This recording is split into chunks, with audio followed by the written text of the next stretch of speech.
this is the Peter Pan story, roughly speaking. Peter Pan is this magical boy. Pan is the god of everything, roughly speaking, right? And so it's not an accident that he has the name Pan. And he's the boy that won't grow up. And he's magical. Well, that's because children are magical. They can be anything. They're nothing but potential. And Peter Pan doesn't want to give that up. Why? Well, he's got some adults around him, but the main adult is Captain Hook. Well, who the hell wants to grow up to be Captain Hook? First of all, you've got a hook. Second, you're a tyrant. And third, you're chased by the dragon of chaos with a clock in its stomach, right? The crocodile. It's already got a piece of you. Well, that's what happens when you get older. Time has already got a piece of you. And eventually, it's got a taste for you. And eventually, it's going to eat you. And so Hook is so traumatized by that he can't help but be a tyrant. And then Peter Pan looks at traumatized Hook and says, well, no, I'm not sacrificing my childhood for that. So that's fine, except he ends up king of the Lost Boys. In Neverland, well, Neverland doesn't exist, and who the hell wants to be king of the Lost Boys? And he also sacrifices the possibility that he'll have a real relationship with a woman, because that's Wendy, right? And she's kind of conservative, middle class, London dwelling girl. She wants to grow up and have kids and have a life. She accepts her mortality, she accepts her maturity. Peter Pan has to content himself with Tinkerbell. She doesn't even exist. She's like the fairy of porn. She doesn't exist. She's the substitute for the real thing. And so, but the dichotomy that you're talking about is very tricky, because there's a sacrificial element in maturation, right? You have to sacrifice the pluripotentiality of childhood for the actuality of a frame. And the question is, well, why would you do that? Well, one reason is it happens to you whether you do it or not. You can either choose your damn limitation, or you can let it take you unaware when you're 30, or even worse, when you're 40. And then that is not a happy day. And I see people like this, and I think it's more and more common in our culture, because people can put off maturity without suffering an immediate penalty. But all that happens is the penalty accrues, and then when it finally hits, it just wallops you. Because when you're 25, you can be an idiot. It's no problem.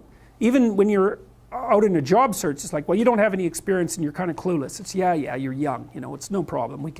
That's what young people are like, but they're full of potential. Okay, well, now you're the same person at 30. It's like people aren't so thrilled about you at that point. It's like, what the hell have you been doing for the last 10 years? Well, I'm just as clueless as I was when I was 22. It's yeah, but you're not 22. You're an old infant, right? And that's an ugly thing, an old infant. So part of the reason you choose your damn sacrifice, because the sacrifice is inevitable, but at least you get to choose it. And then there's something that's even more complex than that in some sense, is that the problem with being a child is that all you are is potential, and it's really low resolution. You could be anything, but you're not anything. So then you go and you adopt an apprenticeship, roughly speaking, and then at least you become something. And when you're something, that makes the world open up to you again. Like if you're a really good plumber, then you end up being far more than a plumber, right? You end up being a good employer. Not that plumbers, I'm not putting plumbers down. It's like more power to plumbers. They've saved more lives than doctors.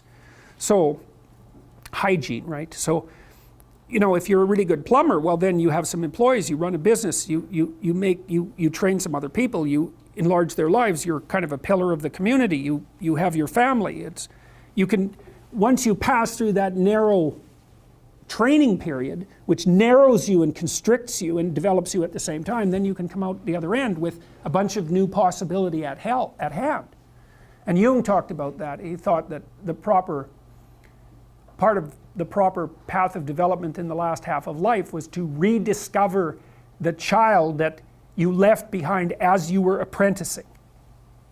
And so then you get to be something and regain that potential at the same time. Very, very smart. Well, he was very, very smart. So that's very wise thing to know.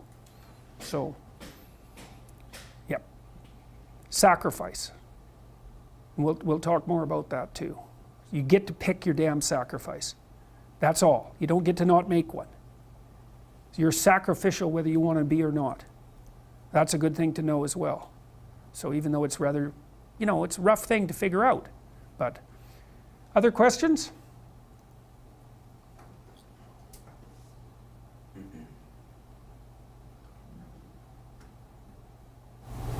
I have one if no one else. Okay.